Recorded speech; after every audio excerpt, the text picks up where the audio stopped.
آمنت باللہ صدق اللہ العظیم۔ بابقار علماء ملت اسلامیہ، بالخصوص خطیب و امام مسجد حاضہ عالی جناب مولانا عبد المجید صاحب قادری رضوی، مفتی برار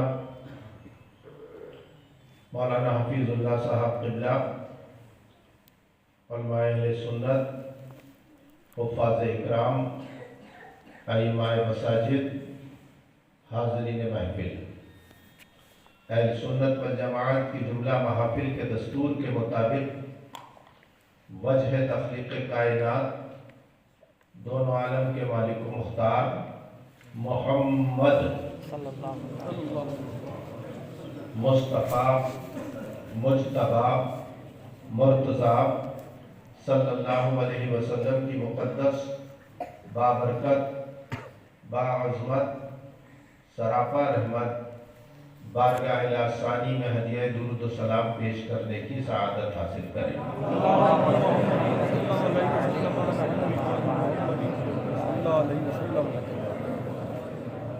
اللہ رب محمد صلی اللہ علیہ وسلم وعلی ذبیہ وآلہ ابد الدہور وکرمہ۔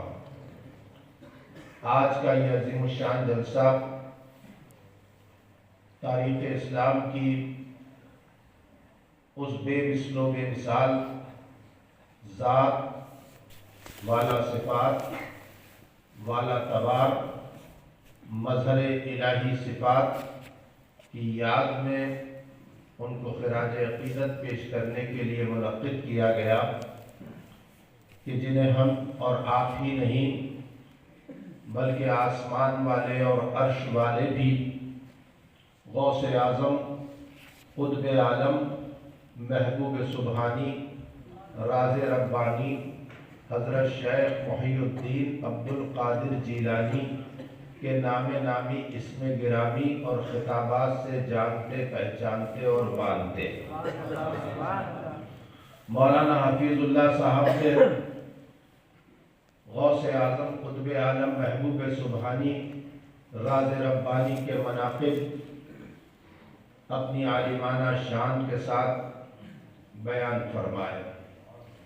بلا شبہ تاریخ اسلام کی یہ ذات اللہ کا راز ہے۔ نہ شیخ عبد القادر جیلانی کو ان کے دور میں کسی نے پہچانا اور سمجھا، اور نہ ان کے بعد کسی نے پہچانا اور سمجھا۔ اعلیٰ حضرت امام اہل سنت مجدد دین و ملت فاضل بریلوی رضی اللہ تعالیٰ عنہ نے راز ربانی کہہ کر کتاب کو بند کر دیا کہ جو اللہ کا راز ہے اسے کسی کے سامنے فاش ہوتے ہوئے نہیں دیکھا جا سکتا۔ جیلان کی سرزمین کے اوپر ایک مقدس پاکیزہ اور بابرکت گھرانے میں پیدا ہونے والی یہ ذات، جو اپنی ماں کے شکم میں جب ماں قرآن پڑھتی تھی تو سن کر حافظ قرآن ہو جائے تو اس سے زیادہ عظمتوں کا حامل اور کون ہو۔ میرے دوستوں، شیخ عبد القادر جیلانی رضی اللہ تعالیٰ عنہ کی زندگی کے کئی پہلو ہیں۔ کوئی بھی اللہ کا ولی اس وقت تک منزل مقصود کو نہیں پاتا جب وہ سلوک کی منزلوں کو عبور کرتے ہوئے زہد و تقوی کا خوگر نہ بن جائے اور خشیت ربانی کا گنجینہ اس کا سینہ نہ بن جائے، اور حسبنا اللہ ونعم الوکیل کہتے کہتے اللہ کی رضا پہ وہ قربان نہ ہو جائے۔ شیخ عبد القادر جیلانی کی زندگی بڑی عجیب زندگی تھی۔ شیخ عبد القادر جیلانی کی، اگر شیخ عبد القادر جیلانی کی زندگی کو آپ مطالعہ کریں گے تو آپ پائیں گے کہ جہاں عالم اسلام میں شیخ عبد القادر جیلانی کے نام پر ہزاروں دیغیں کھلا کھلا کر آپ کے ماننے والے بھوکوں کی بھوک کو مٹاتے ہیں، اپنے مال اور دولت کو شیخ عبد القادر جیلانی کے نام پر قربان کر دیا کرتے ہیں، وہیں بغداد کی سرزمین پر ہم شیخ عبد القادر جیلانی کو بھوکا اور پیاسا گھومتے اور پھرتے اور حلال رزق تلاشتے ہوئے بھی دیکھتے ہیں۔ خود شیخ عبد القادر جیلانی ارشاد فرماتے ہیں کہ بغداد کی سرزمین کے اوپر قحط پڑا اور ایسا قحط پڑا کہ کسی کو کھانے کے لیے کچھ نصیب نہیں تھا، اور میں بغداد کے صحرا میں اور کیسر و کسرا کے محلات میں حلال رزق کو تلاش کرتا تھا کہ کچھ حلال مجھے کھانے کو مل جائے تو میں اپنی بھوک کو مٹا لوں۔ میرے دوستوں، اس سے یہ مت سمجھنا کہ جس ذات کو خود کھانے کو نصیب وہ دوسروں کو کھانے کو کیا دے گی۔ اللہ کی قسم، میں نے بتایا کہ سلوک کی منزلوں کو عبور کرتے ہوئے زہد کے راستے کو جب تک کوئی ولی گزر نہیں جاتا تب تک منزل مقصود کو نہیں پہنچتا۔ اگر حسین کی گردن کے اوپر ظالموں کی شمشیر چلی تو خدا کی قسم کوئی یہ نہ سمجھے کہ حسین کو ظالموں نے قتل کر دیا۔ اللہ کی قسم، نیزے کی بلندی کے اوپر حسین نے قرآن پڑھ کے بتا دیا کہ حسین تمہارے قتل کرنے سے قتل نہیں ہوا ہے، اللہ کی رضا پر شہید ہو گئے۔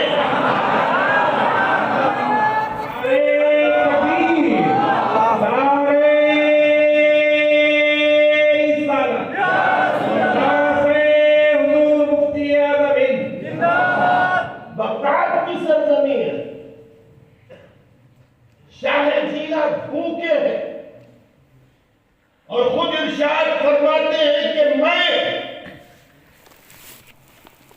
کیسر و کسرا کے محلات کی طرف بڑھا، کھنڈرات کی طرف بڑھا،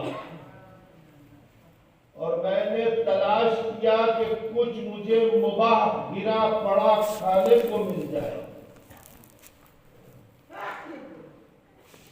تو میں نے وہاں دیکھا کہ 70 اولیاء کرام ہیں۔ کتنے؟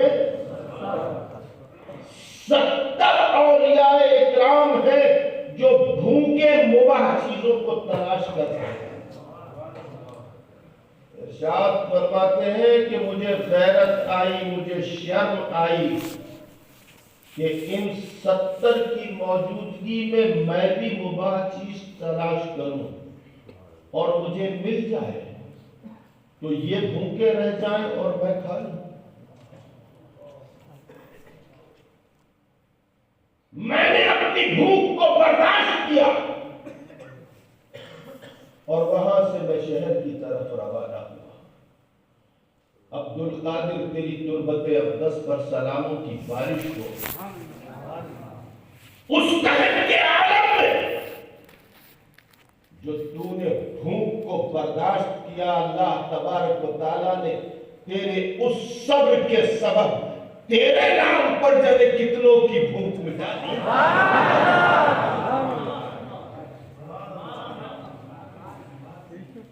پیٹ سے پتھر باندھنے کا مطلب یہ نہیں ہوتا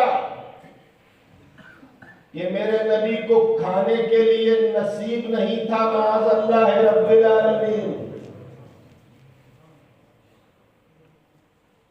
جنگ خندق کا موقع ہے، اللہ کے رسول دونوں عالم کے مالک و مختار کی بارگاہ میں سلیمان فارسی نے عرض کیا کہ یا رسول اللہ، ہمارے یہاں جنگ کا ایک طریقہ ہے کہ جس دشمن جب جنگ پر آمادہ ہوتا ہے اور شہر کے اندر داخل ہونا چاہتا ہے تو خندق کھود دی جاتی ہے۔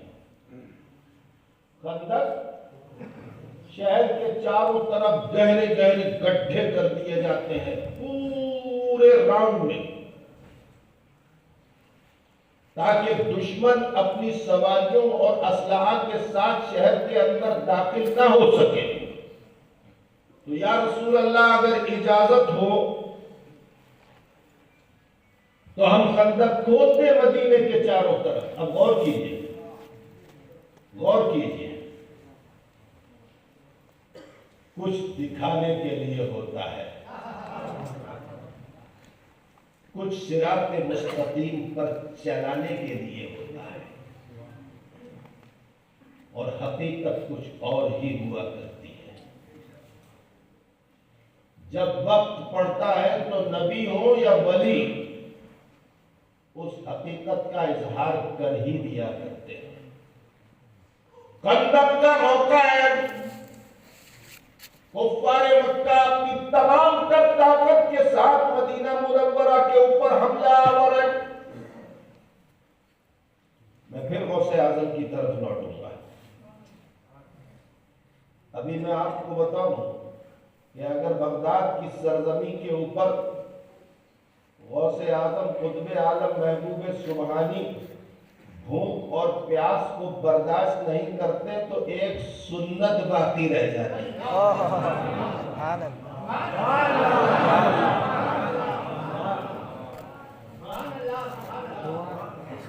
اللہ کی قسم، جب مفتی اعظم نے رسول کائنات کی کسی سنت کو نہیں چھوڑا تو غوث اعظم کیسے چھوڑ دیتے؟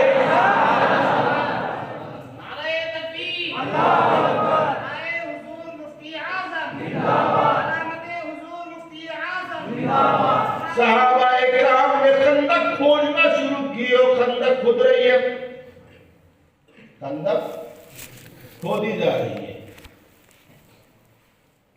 آج کا دور دوسرا دور ہے۔ ایران سے میزائل داغتا ہے تو اسرائیل کے اندر جا کے گرتا ہے اور تباہی مچاتا ہے۔ ہزاروں کلومیٹر دور سفر کر لیتا ہے ایک میزائل۔ آج جنگ کا طریقہ دوسرا ہے، اس زمانے میں جنگ کا طریقہ دوسرا تھا۔ اس زمانے میں گھوڑوں پر، اونٹوں پر اور ہاتھیوں کے اوپر سوار ہو کر نشتر اور تلوار اور تیر اور بھالا کے ذریعے اپنی طاقت کو استعمال کرتے ہوئے دشمن کے اوپر حملہ آور ہوا کرتے تھے۔ لہذا جب خندق کھود دی جاتی تھی، گہرے گہرے گڈھے چوڑے چوڑے، تو اس کو نہ گھوڑا پھاند پاتا تھا، نہ اونٹ پھاند پاتا تھا، نہ ہاتھی پھاند پاتا تھا۔ لہذا شہر کے اندر دشمن داخل نہیں ہو پاتا۔ خندق کھودی جا رہی ہے۔ ایک مقام کے اوپر صحابہ اکرام پہنچے تو بڑی چٹان، بڑی چٹان، ایک دم یہ سمجھ لو آپ کی کم سے کم 10 بائی 10 فٹ کی چٹان آگئی، کم و بیش۔ صحابہ اکرام نے اس پہ تیشے پہ تیشہ مارا کہ چٹان ٹوٹ جائے، چٹان کا ریزہ نہیں نکلا۔ صحابہ اکرام پریشان کہ کفار مکہ اس چٹان کے اوپر چڑھ کر مدینہ میں داخل ہو جائیں گے اور تباہی پھیلائیں گے اور بربادی پھیلائیں گے۔ لہذا کیا کرنا چاہیے؟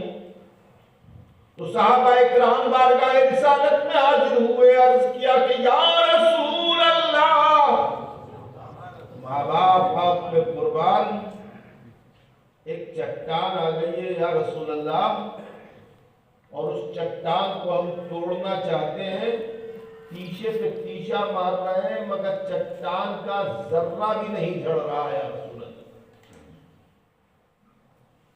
کیا کیا جائے؟ دشمن اس چٹان کے اوپر چڑھ کر آ جائے گا۔ اللہ کے رسول نے ارشاد فرمایا چلو مجھے بتاؤ کون سی چٹان؟ اللہ اکبر، اللہ اکبر۔ چٹان کے قریب میرے رسول تشریف لائے، چٹان کی طرف دیکھا، چٹان رسول کے سامنے تھی۔ چٹان رسول کے سامنے تھی اور چاند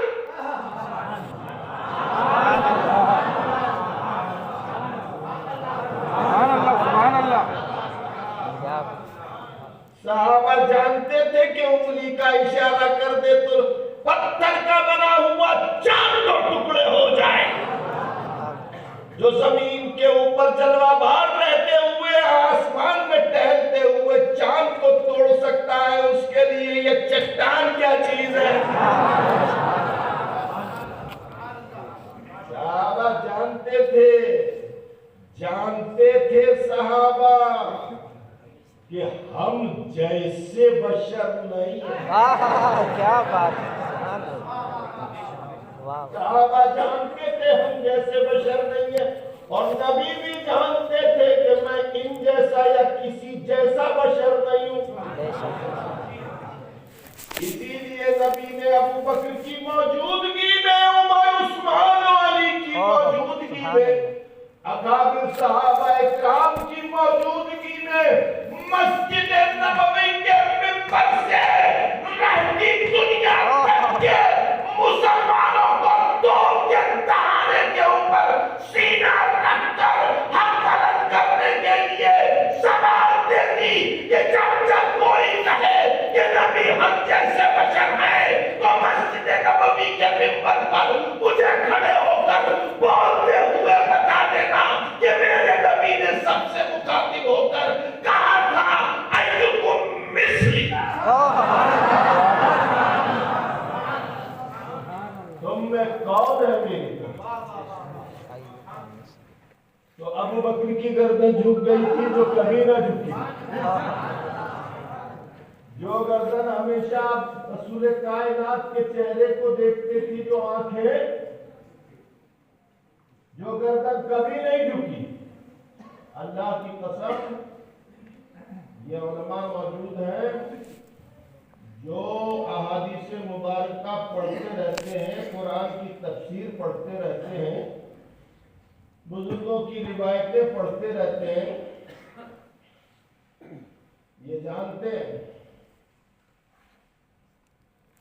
کہ تمام صحابہ میں تنہا ابو بکر کی ذات تھی کہ جن کی نگاہیں مصطفیٰ کے چہرے پہ ٹکی رہتی. نہ عمر کی نگاہ ٹکتی تھی، نہ عثمان کی نگاہ، نہ علی کی نگاہ. کسی صحابی کی جرت نہیں تھی کہ مصطفیٰ کے چہرے پہ نگاہ ٹکا دے. سب کی نگاہیں نیچی رہتی تھی. تنہا ابو بکر کی نگاہ تھی جو مصطفیٰ کے چہرے کو نہارتی رہتی. مگر اس دن ابو بکر نے گردن جھکا لی، عمر نے گردن جھکا لی، عثمان نے گردن جھکا لی، علی نے گردن جھکا لی. تمام مسجد نبوی میں موجود صحابہ نے گردن جھکا لی اور گردن جھکا کر صراط مستقیم پر اپنے قدموں کے نشان چھوڑ دیے اور زبان حال سے کہہ دیا کہ تیرا مسند ناز ہے عرش بری، تیرا محرم راز ہے روح نبی، تو ہی سرور حق و جہاں ہے چاہ، تیرا مثل نہیں ہے خدا کی. نعرہ تکبیر، نعرہ رسالت، سلام تاجدار سنت، حضور جمال ملت، حق کی صدا رب کی رضا، عوام اہل سنت، مسلک اعلی حضرت. صحابہ اکرام نے عرض کیا کہ یا رسول اللہ چٹان آ گئی ہے، ہم سے نہیں ٹوٹ رہی. ارشاد فرمایا چلو. تشریف لائے. چٹان کے سامنے رسول کائنات. میری حقیقت نہیں، حالات کی حقیقت کہتی ہے. حالات کی حقیقت کہتی ہے کہ چٹان نے بھی کہا ہوگا کہ یا رسول اللہ جب تک دیدار نہیں کر رہے.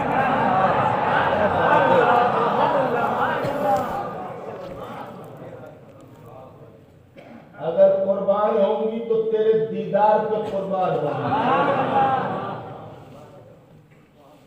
اللہ اکبر اللہ اکبر۔ میرے دوستوں یہ سمجھنے کی بات ہے، مصطفیٰ کو ضرورت نہیں تھی کہ مصطفیٰ جاتے چٹان کے پاس اور جا کر پیشہ اٹھاتے۔ یہ تمام حالات اور واقعات جو رونما ہوئے ہیں نا، یہ اس لیے مولانا عبد المجید کہ ہم اور آپ بیٹھ کر بیان کر کے لوگوں کو حق عقیدہ بتا سکیں،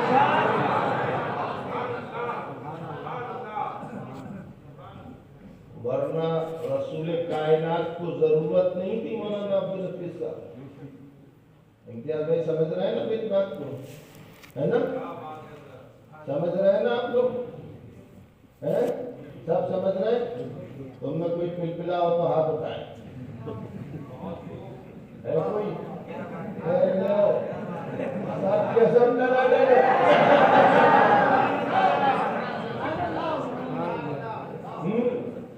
اب سنو، کیوں ضرورت نہیں تھی رسول کائنات کو، کیوں ضرورت نہیں سمجھے؟ سمجھا دوں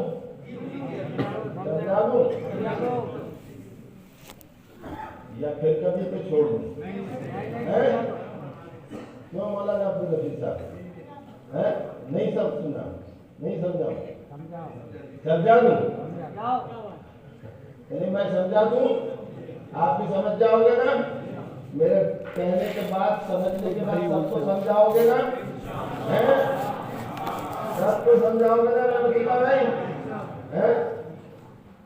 اللہ اکبر اللہ اکبر۔ ایک تربت ہے اجمیر شریف کی دھرتی پر 800 سال کے قریب عرصہ گزر گیا، ایک پیالہ، ایک چادر اور ایک چٹائی لے کر